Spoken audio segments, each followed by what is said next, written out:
Welcome to my channel.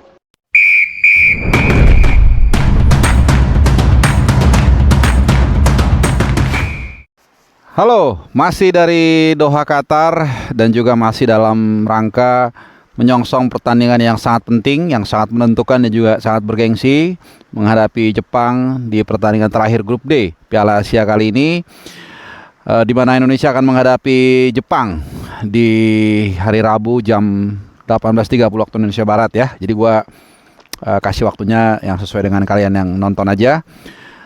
Kita semua tahu setelah beberapa skenario yang mungkin bisa meloloskan Indonesia ke 16 besar ternyata berguguran.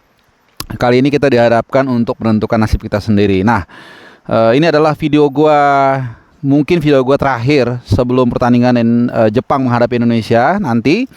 Dan di video kali ini gua akan merilis atau menyajikan kepada kalian ya kira-kira seperti apa pertandingan yang akan berlangsung besok di Stadion Al-Tumama, di stadion yang berkapasitas 44.000 penonton, stadion yang tentunya pernah membuat Ronaldo menangis dikalahkan oleh Maroko ya. Ya, dalam 24 jam terakhir banyak perkembangan yang berlangsung, dan mungkin buat teman-teman yang terus mengikuti channel gue juga sudah dapat update, misalnya terkait dengan kondisi Jordi Amat yang di sesi latihan kemarin di Allegla terlihat sudah ikut latihan dan tanpa mengenakan topeng. Kemudian juga di sesi press conference di mana Sintayong kali ini membawa atau ditemani oleh Egy Maulana Fikri. Di kesempatan pertama dia ditemenin Asnawi, yang kedua Jordi Amat, dan kali ini Egy Kelok 9 ya. Jadi yang sering gua sampaikan ke kalian dari pengalaman gua meliput bola, biasanya pemain yang menemani pelatih dalam sesi konferensi pers itu hampir pasti dimainkan. Ya memang dalam beberapa kesempatan banyak netizen, banyak fans, banyak supporter yang mempertanyakan terkait dengan keberadaan Egy. Tapi sekali lagi yang sering gua kasih tahu ke kalian, selalu ada margin of error ketika kita memprediksi sebuah pertandingan seperti apa line up-nya itu tidak selalu tepat ya. Kenapa? Karena kita itu sangat jauh dari epicentrum. Kita tidak tahu apa yang ada di dalam tim itu seperti apa.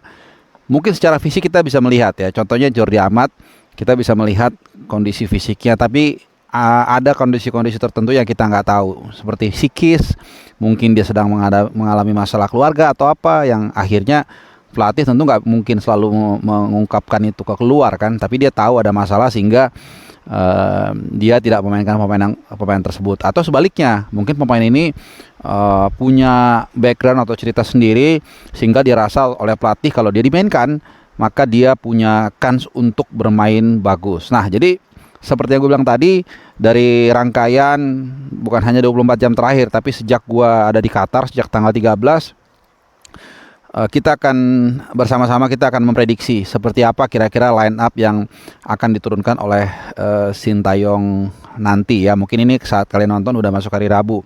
Nah, terkait dengan pendekatan sebelum nanti gue ke line up, susunan pemain perkiraan, dari pendekatan permainan yang diutarakan oleh Sintayong ya di presscon kemarin, yang mungkin kalian juga bisa nonton ya dari channel atau saluran resmi YouTube AFC, Sintayong akan melakukan pendekatan yang berbeda. Nah, pendekatan dengan line up ini tidak selalu sama, bisa beda. Artinya pemainnya bisa tidak sama dengan saat lawan Vietnam, tapi gaya bermainnya, taktiknya berbeda. Atau sebaliknya, bisa juga gaya mainnya sama, sistemnya sama, mekanismenya sama, tapi susunan pemainnya berbeda. Jadi kalau gue lihat dari rangkuman lah informasi yang gue kumpulkan dalam 1-2 hari terakhir ini, dan dari pengalaman sudah memang sangat beresiko kalau mengganti tim yang menurut gue sudah cukup bermain baik di pertandingan yang lawan Vietnam, terutama di babak yang pertama. Nah, bahkan ada beberapa pemain yang gua rasa kita juga sepakat sudah hampir pastilah ditampilkan kalau tidak ada yang cedera ya. Oke, ya seperti misalnya di bawah Mister Gawang, gua rasa kita semua sepakat lah Hernando Ari. Kemudian di kiri juga ada Pratama Arhan. Lalu Sandy Walsh yang kemarin juga kalian mungkin nonton ya video wawancara gua dengan dia, dengan Sandy Walsh, doorstop lebih tepatnya ya, beda dengan wawancara. Kalau doorstop itu biasanya kita rame-rame. Sandy Walsh juga tampil sangat baik dan orangnya, kalau kalian yang nonton wawancaranya ya pakai bahasa Inggris, terlepas dari kalian ngerti atau enggak, ya mungkin kalau kalian yang, mohon maaf ya kalau kurang paham bahasa Inggris, bahasa Inggris sangat bagus. Bukan hanya soal bahasa Inggrisnya bagus, tapi juga cara dia menuturkannya itu sangat runtun, teman-teman ya. Jadi kalau kalian yang paham bahasa Inggris pasti tahu ya. Jadi enak sekali, enak banget cara dia memaparinnya, jawabannya juga sangat sopan. Bahkan ketika dia mengatakan terkait pengalaman dia menghadapi para pemain Jepang, dia nadanya nggak sombong. Dia bilang I'm fortunate, saya beruntung pernah menghadapi mereka. Nah itu gitu ya. Oke, jadi itu ada Pratama Arhan, Hernando Ari, Sandy Walsh, terus siapa lagi ya, Hapner yang bermain sangat baik. Kemudian siapa, Ivar Jenner juga ya bagus. Kemudian Jakob Sayuri. Nah ini beberapa nama yang gua rasa bukan tidak mungkin ya, tapi hampir tidak akan diubah oleh Sintayong ya. Tapi sekali lagi gue disclaimer, selalu ada ruang untuk salah, karena kita tidak ada benar-benar di dalam relung tim nasional Indonesia ya. Jadi selalu ada pasti yang kita nggak ketahui, mereka tahu atau Sintayong tahu. Oke. Jadi dari belakang kita urutin satu-satu. Di bawah Mister Gawang tentunya Hernando Ari tampil sangat baik di pertandingan lawan Vietnam, khususnya melakukan last save yang mungkin berarti 3 poin bagi kita dan juga memberikan harapan. Kemudian formasi juga gue rasa nggak berubah jauh, 3-4-3 ketika menyerang, menjadi 5-3-2 saat bertahan, atau 5-2-3 ketika melakukan transisi.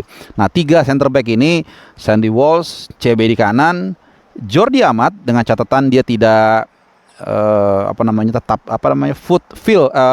fitness ya bugar lah 100% ya. I lost my word ya. Fit 100%. Nah itu gue mau bilang fit jadi feel. Terus kemudian CB yang di kiri. Nah ini mungkin teman-teman ada yang ya gue rasa sih Hapner ya, nggak ada pilihan lain gitu. Jadi Sandy Walsh sama Hapner udah pasti dipasang. Nah mungkin yang agak kita nggak tahu ini Jordi Amat ya, karena kondisinya ya kemarin sih oke ya, tapi kan kita nggak tahu, yang gue bilang tadi mungkin aja kurang atau apa ya. Kalaupun mungkin dia tidak fit 100% ya mungkin juga Rizky Ridho yang dipasang. Kenapa? Karena lawan Jepang ini pemain-pemainnya cepat-cepat. Jadi mungkin kita juga mengantisipasi kalau Elkan Bakot ditaruh di salah satu CB ini agak lambat ya. Ini menurut gua, oke. Dan dengan formasi Hapner di belakang, ditarik ke belakang, dan Sandy Walsh juga di belakang, dipasang di lawan Vietnam, itu tampil sangat luar biasa. Hapner berapa kali menang duel bola udara, kalau nggak salah dia hampir seluruhnya menang ya. Pokoknya ya kalian bisa lihat sendiri lah. Oke, jadi itu ya. Gua ulangin lagi, Sandy Walsh, Jordi Amat kalau dia fit, kemudian Justin Hapner. Benar ya gue ngomongnya ya. Kemudian di sayap kanan gue rasa tetaplah Asnawi menjadi pilihan, terlepas nanti dia diganti di babak kedua. Kohesi yang kuat antara Sintayong dengan Asnawi, karena kita tahu Asnawi main di Korea, pasti tetap ada manfaatnya ya di sana ya. Kemudian di kiri Pratama Arhan juga tidak tergantikan, dan kita berharap kali ini lemparannya bisa memberikan ancaman, peluang buat tim nasional kita, karena memang pasti juga Jepang sudah mengantisipasi hal ini, dan tidak tergantikan ya Pratama Arhan di kiri.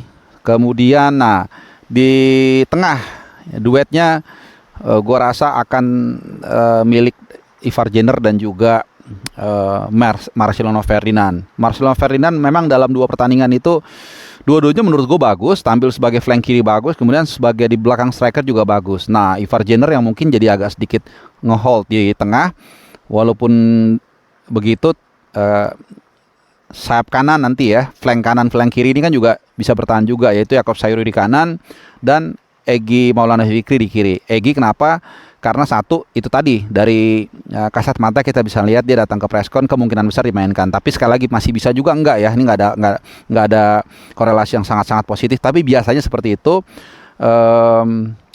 Ya, dan juga dalam preskon itu juga disinggung atau dia sempat ditanya STY terkait dengan peran Egy yang memang di pertandingan lawan Vietnam itu cukup lumayan di awal-awal pertandingan ya. Dia mantulin bola itu memang diperlukan dalam permainan transisi cepat. Ya karena memang dia bermain di Eropa jadi terbiasa. Jadi gua rasa sih Egy tetap mendapat kesempatan ya, walaupun nanti banyak menyisir dari sisi kiri, kadang dia juga bisa di changing set ke kanan untuk mencari cutting inside dan shooting dengan kaki kiri. Jadi ini tergantung improvisasi di lapangan. Nah, di depan memang sejauh ini Rafael Strike yang menjadi pilihan utama dari Sintayong ya, walaupun tidak tertutup kemungkinan Ramadan Sananta yang akan ditampilkan. Nah, soal Ramadan Sananta itu Ramadan Sananta ya. Ternyata ada yang merhatiin gue juga sering salah ngomong Samanta, Ramadan Sananta. Nah, itu sering sekali dipertanyakan. Jadi ada dua versi teman-teman. Satu versi mengatakan ini taktikal, sebenarnya dia sehat-sehat aja. Memang kalau gue lihat sih gak ada masalah ya. Tapi dari informasi A1 yang gue dapat dan juga dari pernyataan statement resmi STY waktu di presscon sebelum melawan Vietnam, itu dia bilang memang ada minor injured. Setelah pertandingan lawan Vietnam. Waktu itu ditanya Sananta kenapa nggak main, bahkan nggak masuk di dalam 23 nama, karena kan ada 26 yang dibawa teman-teman, yang didaftarkan 23 setiap pertandingan. Nah dia di 23-nya itu nggak masuk, jadi duduk di bangku penonton. Nah jadi kalau menurut gue memang benar minor injured ya, kalau dari apa yang kita lihat secara kasat mata. Dan logikanya pun dalam beberapa kesempatan gue pernah bilang, kalau dia fit, kalaupun bukan pilihan utama, pasti di bangku cadangan juga gitu loh. Sama Dendi Sulistiawan juga kabarnya kurang fit. Jadi ya kira-kira itu tadi prediksi line up gue besok. Nah terkait untuk pendekatan, memang ini agak banyak versi ya. Ada yang, tapi gue rasa lawan Jepang kalau kita juga nggak ada kans kita untuk bermain terbuka lah. Kita juga realistis. Gue rasa kita lebih seperti biasa akan low block gitu ya, akan bertahan dan kemudian melakukan counter attack yang cepat. Karena kita punya Yaakob Sayuri, punya Pratama Arhan yang kuat dalam bertahan dan menyerang. Tapi kalau kita lihat dalam beberapa kesempatan, kecenderungannya Yaakob Sayuri yang mungkin lebih diberikan keleluasaan untuk naik ke depan. Secara dia juga punya stamina yang sangat luar biasa bagus, punya visi yang menyerang. Sering banget gue sebutin dia ini pemain yang lengkap, bertahannya oke, dan mau disuruh bertahan, mau disuruh menyerang, nggak cengeng begitu. Dan ketika menyerang pun orientasinya bisa macam-macam. Artinya dia bisa nyetak gol, dia bisa juga berikan umpan atau membuka peluang bagi rekan timnya.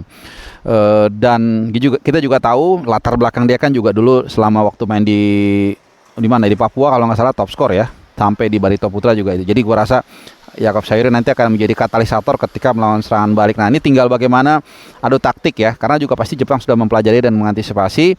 Dan kita berharap pengalaman Sintayong selama pemain dan pelatih, dia di presscon juga mengatakan waktu itu gue tanya ya soal bagaimana dia menghadapi nanti Jepang, ya dia bilang tidak ada di tim nasional ini yang paling paham soal sepak bola Jepang, karena dia memang sebagai pemain dan sebagai pelatih pernah menghadapi Jepang, dan tentunya ada rivalitas antara Korea Selatan dan Jepang. Jadi mungkin atau bukan mungkin, tapi kita berharap juga motivasi ini juga membuat tim ini bisa tampil maksimal. Oke, mungkin itu dulu.